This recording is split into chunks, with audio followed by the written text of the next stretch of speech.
Story with Binaca. सुनिए कहानी Binaca की जुबानी। तो लीजिए, हाजिर है राजस्थान की प्रेम कथा रानी उमादे और दासी भारमली। गढ़ दिल्ली का भी है, आगरा का भी और बीकानेर का भी, लेकिन भाटी राजपूतों का बनाया हुआ जैसलमेर का गढ़ उन सब का सिरमौर है।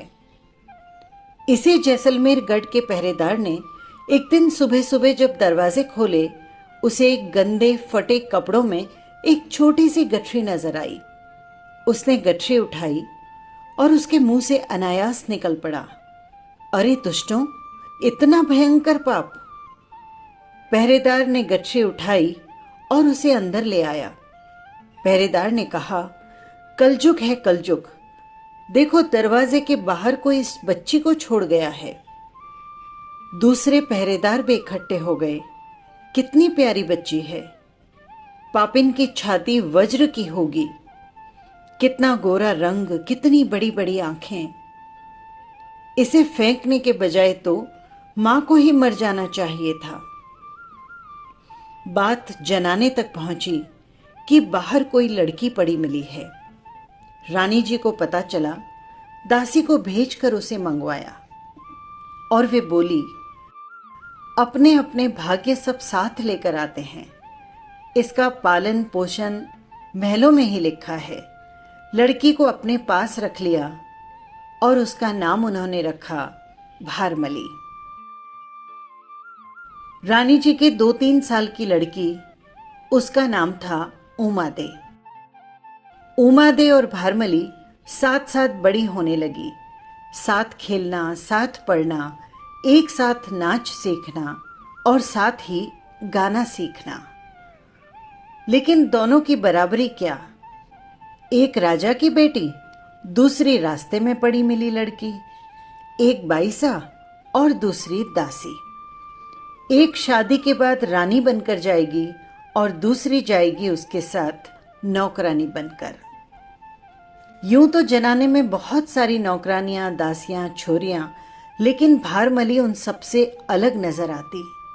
उमादे की खास मर्जी में उसको स्नान कराए, पोशाक वो पहनाए, उमादे के गहने वो संभाले। जनाने की दूसरी औरतें भारमली से जलती, अकेले में उसे ताने मारती। बड़ी बूढ़ी औरतें उमादे को समझाती, बाईसा, इसे इतना सिर पर मत चढ़ाओ, हमारी बात मान लो, नौकरानी की तरह रखो, सहेली की तरह नहीं, फिर आगे आपकी मर्जी। भाटी राजपूतों को तो वैसे ही अपनी बेटियों से ज्यादा लगाव होता है। उस पर उमादे अपने माँ बाप की एकलौती बेटी, पल पल पर माँ उसकी नजर उतरवाए, छींक आ जाए तो पिता उसी समय वैद्य और हकीम को बुलवाए। उम्र के साथ साथ उमादे का रूप भी इस तरह बढ़ रहा था जैसे आकाश में चांद बढ़ता हो। जैसे जैसे उम्र और रूप बढ़े, वैसे वैसे उमादे के माता पिता उसके लिए वर ढूंढने के लिए नजर फैलाते। पास ही बीकानेर है, उसके राजा से उमादे का संबंध तय करें, या चित्तौड़ के राणा जी से, या फिर आंबेर के कछवाहों से। रावण लूणकरण जी जहां जहां उमादे के लिए वर देखते, वहां जैसलमेर राज्य को इस शादी में कितना फायदा हो सकता था, इस बात का भी ध्यान रखते। इस बारे में अपनी रानी से, प्रधान से, अपने सरदारों से भी उन्होंने राय ली। आखिर उन्होंने फैसला किया कि मारवाड़ के राव मालदेव के साथ उमादे का विवाह तय कर देना चाहिए। इसमें उमादे और राज्य दोनों की भलाई है। मालदेव जवान है, सुंदर है, बिल्कुल उमादे के जोड़ का। वैसे वो उगता हुआ सूरज है। जब वो गद्दी पर बैठा तब उसके पास केवल जोधपुर और सोजत 2 परगणे थे। आज राज्य के चारों ओर उसकी विजय पताका फहरा रही है। सिंधलों को मारकर भाद्रा झूण ले लिया, नागौर कब्जे में कर लिया, और तो और अजमेर के मुगल सूबेदारों से अजमेर भी छीन लिया। जैसलमेर पर भी 2 बार चढ़ाई कर चुका है। जेवर पैसे देकर उसे किसी तरह लौटाया था। अगर मालदेव उमादेव से शादी कर लेता है तो उसे वर भी अच्छा मिल जाएगा और जैसलमेर भी आक्रमण से बच जाएगा। आगे की पीछे की, बुरे भले की, फायदे और नुकसान की सारी बातें सोचकर रावण लूणकरण जी ने उमादेव की शादी का नारियल मारवाड़ के राव मालदेव को भेज दिया। मालदेव ठहरा भोगी भंवर। उमादेव के रूप की चर्चा वो पहले ही सुन चुका था। मालदेव ने खुश होकर शादी का नारियल मंजूर कर लिया।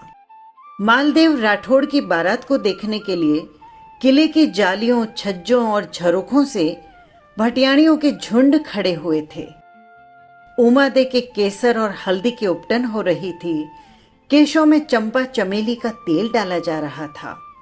केले के पेड़ जैसी चिकनी जंघाओं पर मुल्तानी मिट्टी का लेप हो रहा था।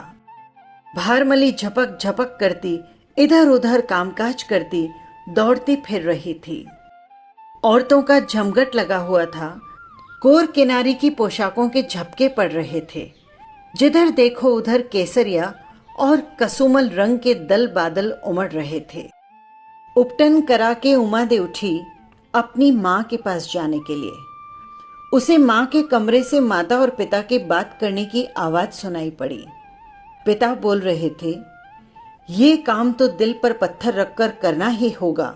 अगर मालदेव जिंदा रह गया तो हो सकता है कि एक दिन जैसलमेर को तबाह कर दे। ऐसा मौका हमें नहीं छोड़ना चाहिए। उमादेव की माँ कह रही थी, सो तो ठीक है, मालदेव ऐसा कर भी सकता है, लेकिन फिर अपनी बेटी का क्या होगा? पिता ने जवाब दिया, होगा क्या? समझ लेंगे अपनी बेटी हुई ही नहीं, नहीं तो विधवा होकर जोधपुर में बैठी रहेगी, या फिर अपने यहीं सही। जैसलमेर राज्य का फायदा बेटे बेटियों से पहले आता है। मां ने कहा, लेकिन ये तो सरासर पाप है, धोखा है। पिता बोले, राज्य के लिए ये सब तो करना ही पड़ता है, चाहे पाप हो या धोखा, ये दुनिया की रीत है। जब वो शादी करने आएगा तो उसे अंदर ही मरवा देंगे। अपने पिता की बात सुनकर उमादेव के पैरों के नीचे से जमीन खिसक गई। वो अब समझी कि उसकी मालदेव से शादी क्यों करवाई जा रही है। वो ये तो जानती थी कि एक राजा को अपनी धरती से ज्यादा किसी और से प्यार नहीं होता, न पत्नी से, न बेटे से, न बेटी से। राज्य के लिए पहले भी राजाओं ने बड़े बड़े बलिदान दिए हैं। सोचने लगी, घर का लाभ देखकर शादी के दिन ही विधवा हो जाए, या अपने पति को सूचना भेजकर अपने बाप की तौहीन कराए, उनका नुकसान करवाए। उमादेव ने सोचा और अपना मानस बना लिया। मेरा पहला धर्म अपने पति की भलाई है, यही पतिव्रता धर्म है। वैसे भी मेरे पिता धोखा कर रहे हैं, पाप कर रहे हैं, जो राजपूत धर्म के खिलाफ है। उमादेव वहां से लौट पड़ी। भारमली को बुलाया और कहा, गजब हो रहा है। दाता को मैंने अपने कानों से कहते हुए सुना कि मारवाड़ के राव जी को जनाने में आने पर मारना है। हैं? भारमली की आंखें फटी की फटी रह गई। तू अब भी बारात के डेरे जा और राव जी को सावधान कर, और ध्यान रखना किसी को पता नहीं चले। आप निश्चिंत रहिए। इधर गई और उधर आई, कहते हुए भारमली वहां से निकल गई। ढमकते ढोल, बजते नगारे, फहरते निशान, हिनहिनाते घोड़े और चिंघारते हाथी। राव मालदेव राठौड़ की बारात डेरे से गढ़ की तरफ रवाना हुई। हाथी के हौदे पर चढ़ा मालदेव, उसके आसपास राठौड़ों का दल ढाल से ढाल अड़ाए हुए। मालदेव की सवारी आगे बढ़ती जा रही थी। लोग मुजरा करते और वो रुपए लुटाते, और वो मन ही मन सोच रहे थे कि लूणकरण की ये औकात कि मुझे धोखे से मारने की सोचे। एक बार ठान ली तो जैसलमेर के गढ़ को मिट्टी में मिला दूंगा। लेकिन उमादेव, तू भी धन्य है, ठीक समय पर मुझे सावधान कर दिया। तू लाखों में नहीं, करोड़ों में एक है। नगर की औरतें कदम कदम पर कलश लेकर खड़ी थी। मालदेव के खजांची उनमें मुट्ठियां भर भर कर रुपए डाल रहे थे। रास्ते में बारात देखने वालों की भीड़ लगी हुई थी। बारात शहर से गुजरकर गढ़ के दरवाजे पर पहुंची। दरवाजे पर हाथी रुका। मालदेव ने हौदे पर बैठे बैठे तोरण का दस्तूर किया। दरवाजे के पास जैसलमेर के भाटी राजपूतों का एक जत्था खड़ा हुआ था। मालदेव ने पहले तो भाटियों को नजर से निकाला, फिर अपने राठौड़ों की ओर देखा। राठौड़ हथियारों से लैंस, तलवारों की मुठ की डोरी खुली हुई। मालदेव ने शादी की पोशाक के नीचे लोहे का कवच पहन रखा था। दोनों ही दल चौकन्ने। मालदेव के हाथी से उतरते ही राठौड़ उसके आसपास आ खड़े हुए। रावल लूणकरण ने दूल्हे के पैर धोए। राव मालदेव शादी करने जनाना ड्योढ़ी में घुसे। उनके साथ साथ लूणकरण भी अंदर जाने लगे।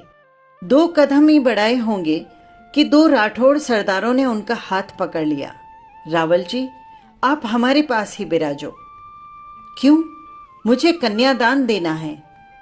कन्यादान तो आपके भाई दे देंगे, आप यहीं पर विराजो। हाथ पकड़कर उन्होंने रावल जी को वहीं पर बिठा लिया। लूणकरण समझ गया कि राठौड़ों को शक हो गया है। सोचा, अगर मालदेव को अंदर कुछ भी हो गया तो ये राठौड़ मुझे यहीं मार देंगे। बात बिगड़ गई है, अब यहीं पर बैठने में फायदा है। विवाह संपन्न हुआ। गठजोड़ा बांधे उमादे मालदेव के साथ अजमेर चली आई। भारमली भी उसके साथ उसकी नौकरी में जनवासे गई। अजमेर के तारागढ़ पर राव मालदेव का पचरंगा झंडा फहरा रहा था और किले में उमादे का राज। मालदेव उसे सिर आंखों पर रखे। भारमली उमा के खास मुख्तार। उसका सारा कामकाज भारमली की देखरेख में। कामदारों को कुछ कहना हो तो भारमली के मार्फत, कोठार से कोई चीज निकालनी हो तो भारमली से पूछकर, किसी को इनाम, इकरार या सरोपाव देना हो तो भारमली से सलाह करके। रावजी का धमाई ड्योढ़ी पर आया। भारमली को नीचे बुलाया और कहा, अन्नदाता के यहां से बीड़ा लाया हूं। आज रात को वो रानी जी उमादे के महल में पधारेंगे। बीड़े के साथ ही पोशाक, गहने, इत्र की शीशियां, केसर, कस्तूरी के डब्बे, मेवा और फलों के टोकरे, मिठाइयों की थालियां। उमादे ने मीठ लगाकर सिर धोया, चंदन का लेप लगाया, पानी में इत्र और गुलाब जल डालकर स्नान किया। स्नान के पानी से केसर और खुशबू उड़ रही थी। इत्र से सारा महल महक रहा था। स्नान कर उमादे श्रृंगार करने बैठ गई। 10 औरतें सेवा में खड़ी। कोई उसके बालों में मोती गूंथे, कोई इत्रदान लेकर खड़ी थी, कोई हाथ में मेहंदी लगा रही थी तो कोई पोशाक से सल निकाल रही थी, कोई पैरों में सोने की रमझौल की कील बंद कर रही थी और कोई पैरों के तलवे में महावार लगा रही थी। भारमली ने गहने का डब्बा खोल रखा था। ये नवलखा हार धारण करना, इस हार के साथ ये बाजूबंद अच्छे लगेंगे। हीरो वाली चूड़ियां निकालूं या मोतियों की पुंछें पहनेंगी। मालिन फूलों की मालाएं लिए बैठी थी और तंबोलन पान का डिब्बा। सारी नौकरानियां उमादे को श्रृंगार कराने में लगी थी।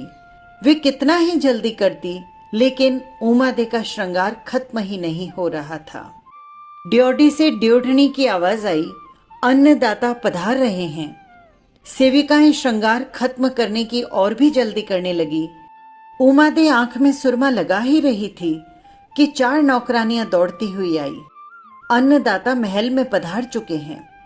उमादे ने कहा, भारमली, तू जा और अर्ज कर कि वे बिराजें। मैं अभी आई।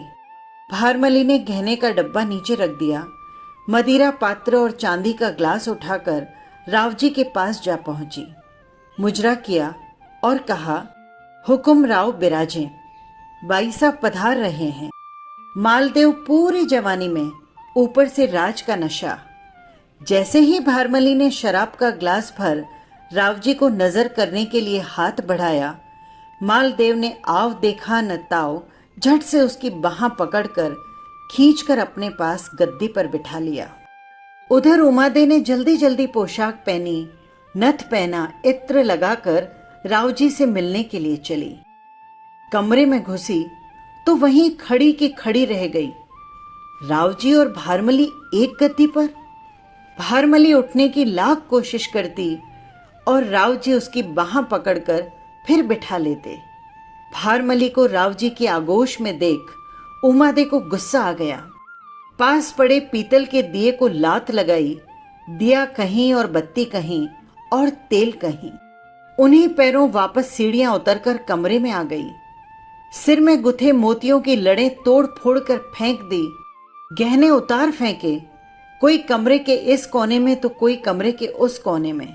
किवाड़ अंदर से बंद कर लिए। रावजी के साथ न रहने का न बोलने का प्रण ले लिया और दूसरे दिन रथ जुतवाकर उमादे जोधपुर के लिए रवाना हो गई। भारमली मालदेव के साथ अजमेर में ही रही। बात जैसलमेर तक जा पहुंची। उमादे की मां ने उसे कागज लिखकर भेजा और उसे बहुत समझाया। बेटी, तू तेरी जगह और भारमली उसकी जगह। अपना गुस्सा छोड़, बात को आगे मत बढ़ा और वापस अजमेर चली जा। रावजी ने हमें आदमी भेजकर तुम्हें समझाने को कहा है। लेकिन उमादे टस की मस नहीं हुई। जैसलमेर कहला भेजा, आपका हुक्म सिर आंखों पर। लेकिन मैंने रावजी के लक्षण देख लिए और मेरा दिल टूट गया है। उनके साथ मेरा रहना अब नहीं हो सकता। मोती और मन दोनों एक बार टूटने के बाद फिर नहीं जुड़ सकते। समय का उतार चढ़ाव। रावजी ने मुगलों से अजमेर छीन लिया। रावजी जोधपुर आ गए। उमादे जोधपुर छोड़कर अपने जागीर के गांव में जाकर रहने लगी। दिया बत्ती का समय। रावजी अपने कुछ खास आदमियों के साथ बैठे हुए थे। चारण कवि ईसरदास एक बात सुना रहे थे। बात खूब जम रही थी। सुनने वाले गौर से बात सुनते जाएं और हुंकारा देते जाएं। कवि एक नायिका का इतना सुंदर और सजीव वर्णन कर रहे थे जैसे नायिका सामने खड़ी हो। मालदेव के मुंह से आह निकल पड़ी। ईसरदास जी ने बात को रोकते हुए कहा, अन्नदाता, ये कैसा निसास है।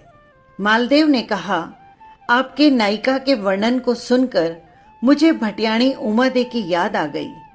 मानो ये उमादे का ही वर्णन हो।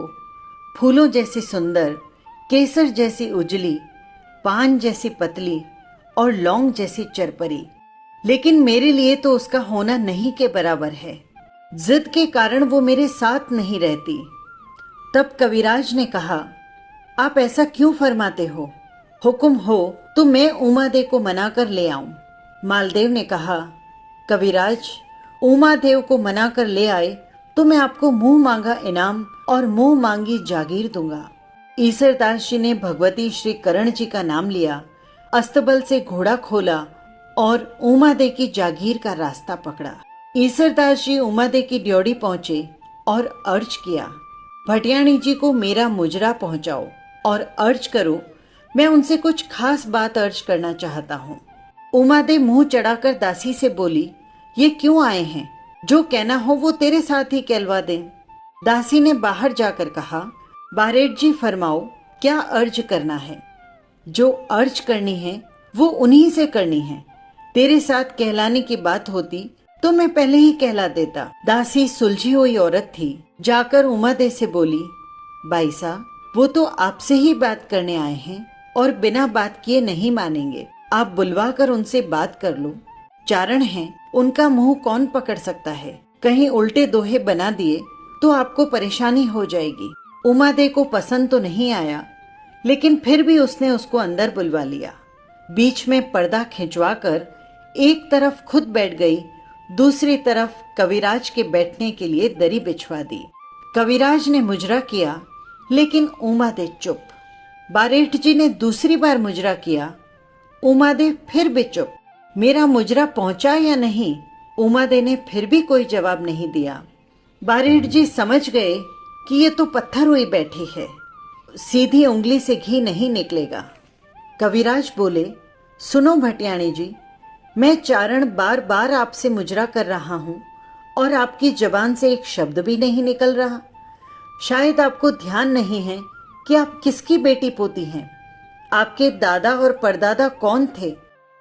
कविराज उनके पूर्वजों की वीरता का बखान करते हुए बोले, आपके बाप दादा के कटे हुए सिर भी चारणों की वाणी सुनकर बोल पड़ते थे, और एक आप हैं कि जीती जागती पत्थर बनी बैठी हो। 3-3 बार मुजरा किया पर कोई जवाब नहीं।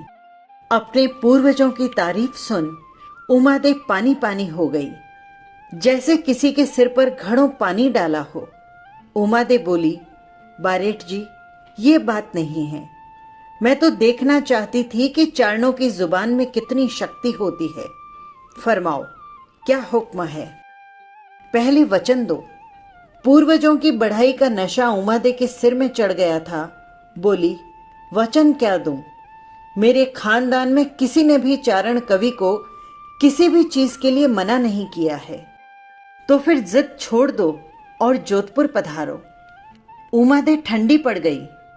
बोली, कविराज, ये बात आपके मांगने लायक नहीं है। आप अपने खुद के लिए जो मांगो वो तैयार है। प्राण मांगो, प्राण भी हाजिर है। मैंने तो जो मांगना था सो मांग लिया। क्या वचन देकर एक राजपूतनी मुकर रही है? उमादेव बोली, प्रीत टूटकर वापस नहीं जुड़ती, तोड़कर जोड़ने में वो स्वाद नहीं रहता। दूध और मन फटने के बाद किसी के नहीं रहते। कवि ने कहा, लेकिन आप वचन में बंधी हुई हो। आप ऐसे कुल में जन्मी हो जहां मन छोटा करना ठीक नहीं। ईसरदास जी ने राजपूत वंशों के और भाटी कुल के वचन निभाने के एक के बाद एक किस्से सुनाने शुरू कर दिए। उमादेव जोधपुर जाने को राजी हो गई। बारेठ जी ने उसी समय पालकी निकलवा ड्योढ़ी पर लकवा दी और कूच का हुक्म दिया। उमादेव की सवारी जोधपुर नगर में घुसी। शहर में हल्ला हो गया। उमादेव ने हट छोड़ दी। उमादेव जोधपुर आ गई। रास्ते में चलते आसाजी चारण ने पालकी देखी और पूछा, ये किसकी सवारी है? लोगों ने कहा, भटियाणी उमादेव की। बारेठ जी ईसरदास जी मना कर उन्हें जोधपुर ले आए हैं। आसाजी ने कहा, गजब हो गया। इस बारेठ ने तो एक औरत के स्वाभिमान को तोड़वा दिया। ज्यों ही उमादेव की पालकी उनके पास से निकली, आसाजी ने दोहा बोला, मान रखे तो पीव तज, पीव रखे तज मान। दो दो गैयद न बंधही, एक एक खंभू ठाण। उमादेव के कान में दोहा पड़ा, जैसे सीने पर तीर लगा। कवि ने बिल्कुल ठीक कहा था। यदि तुझे स्वाभिमान रखना है तो अपने पति को छोड़ या अपने मान को त्याग। एक कुंभाले पर दो दो हाथी नहीं बन सकते। पालकी के अंदर से उमादेव ने हुक्म दिया, सवारी लौटाओ। पालकी उठाने वालों के पैर धीमे पड़ते देख ईसरदास जी ने हाक लगाई, सवारी तेज बढ़ाओ। कहारों ने चाल तेज की। उमादेव अंदर से कड़की, खबरदार, जो एक कदम भी आगे बढ़ाया सवारी वापस जाएगी। भरे बाजार से सवारी लौट आई। उमादेव अपनी जागीर के गांव वापस आ गई। उमादेव ने प्रण लिया कि आजीवन राव जी का चेहरा नहीं देखेगी, और वो जीवन भर रूठी रही।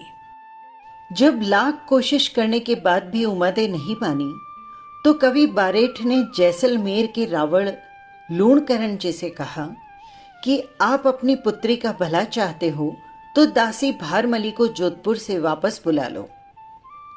रावण लूणकरण जी ने ऐसा ही किया और भारमली को जोधपुर से जैसलमेर बुलावा भेज दिया। भारमली जैसलमेर आ गई, मगर स्वयं लूणकरण जी भारमली के रूप और लावण्य पर मुग्ध हो गए, जिससे उनकी दोनों रानियां परेशान हो उठी। लूणकरण की बड़ी रानी बोली, ये अपनी छाती पर कहां से आ बैठी? पहले तो उमादेव को डुबाया, अब कौन सा नया प्रपंच रचेगी? दूसरी कंवरानी बोली, कुछ तो करना ही होगा, इसको तो यहां से निकालना ही होगा। गुस्सा तो ऐसा आता है कि इसका मुंह जला दूं, लेकिन इसको निकाले कैसे? एक रास्ता है, तुम चाहो तो हम दोनों इससे छुटकारा पा सकती हैं। कैसे? तुम्हारे भाई बाघाजी ये काम कर सकते हैं। वे इसे यहाँ से भगा कर ले जाएं तो भारमली उम्र भर न तो जैसलमेर देखेगी और न ही जोधपुर। कोटड़िया जी की ये बात जम गई।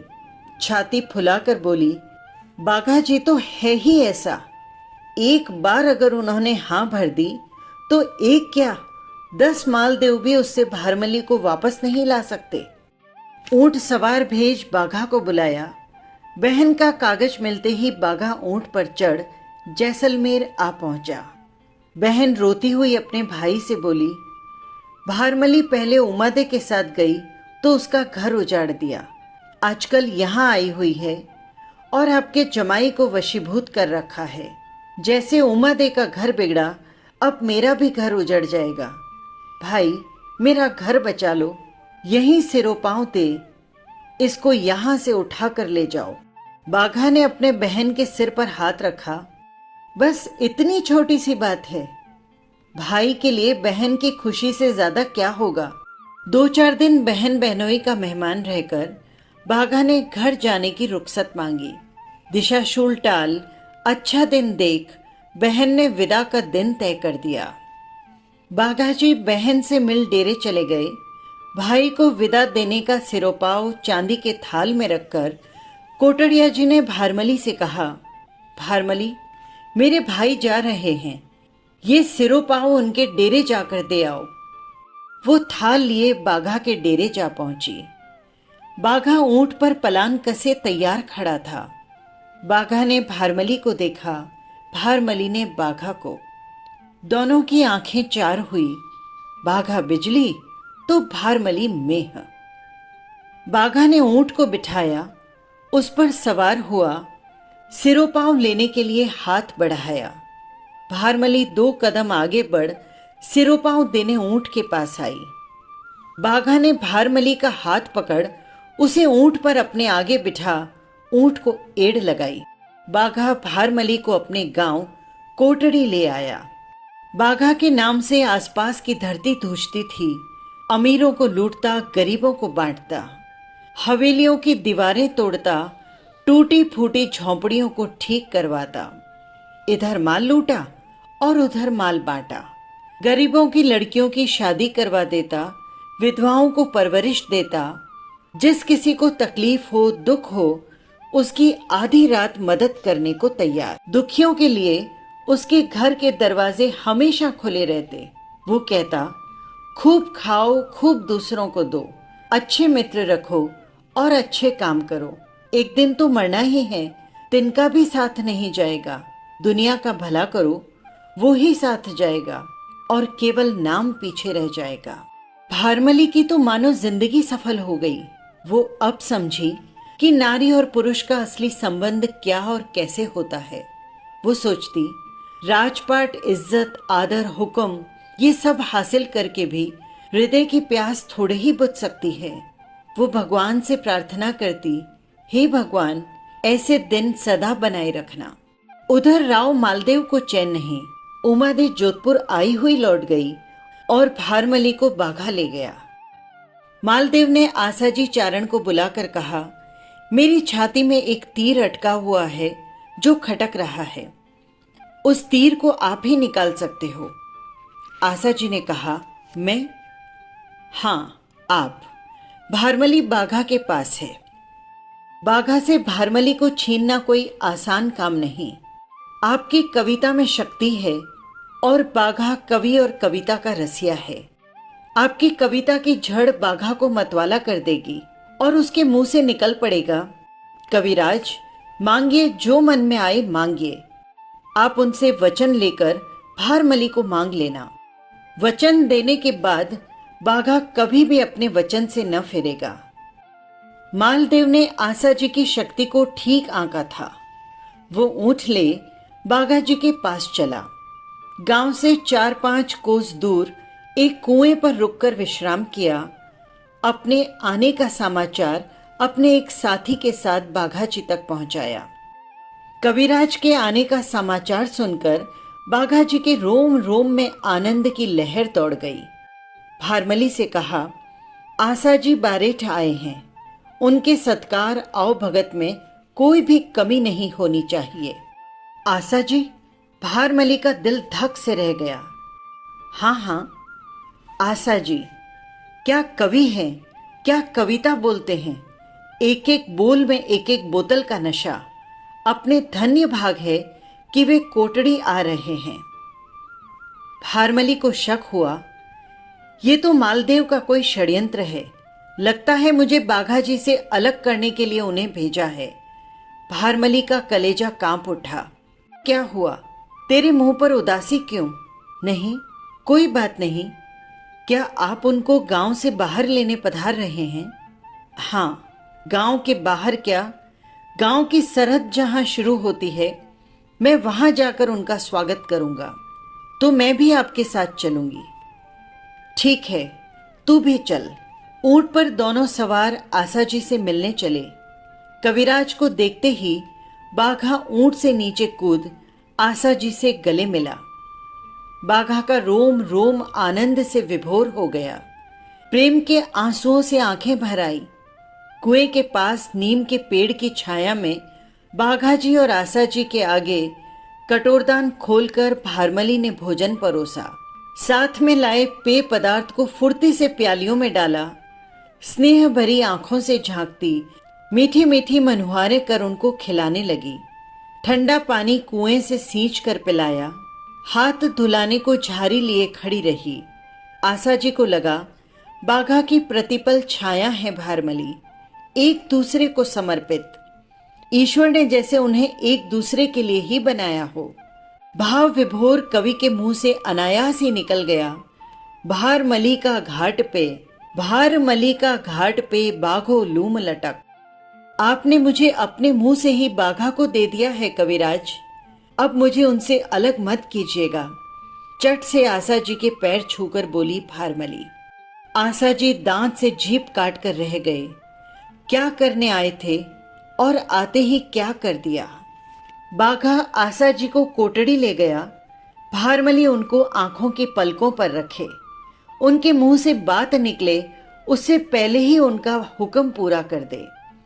उनको खाना खिलाने के बाद खुद खाना खाए, अपने से भी ज्यादा उनका ध्यान रखे।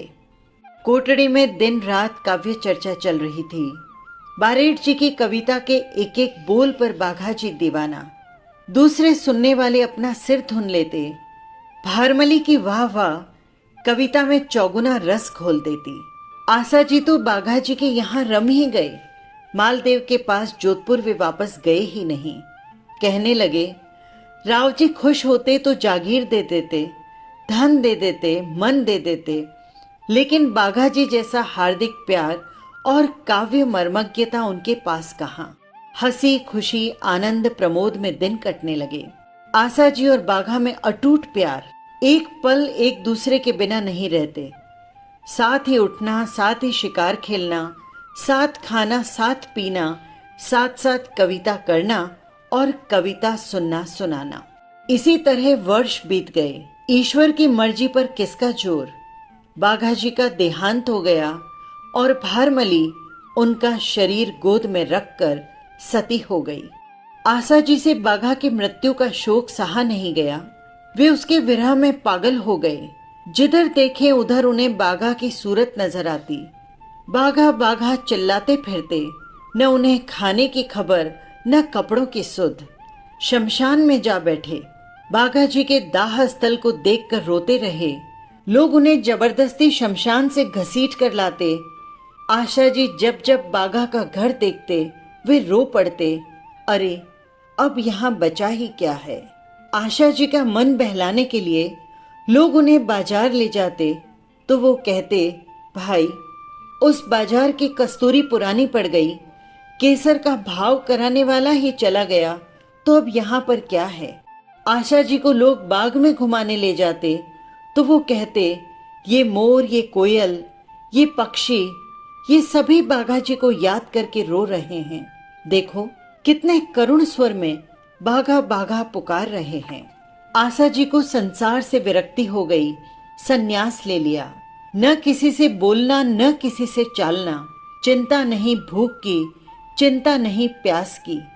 बाघा का नाम लेते, उसकी कविता बोलते उन्होंने अपने प्राण त्याग दिए।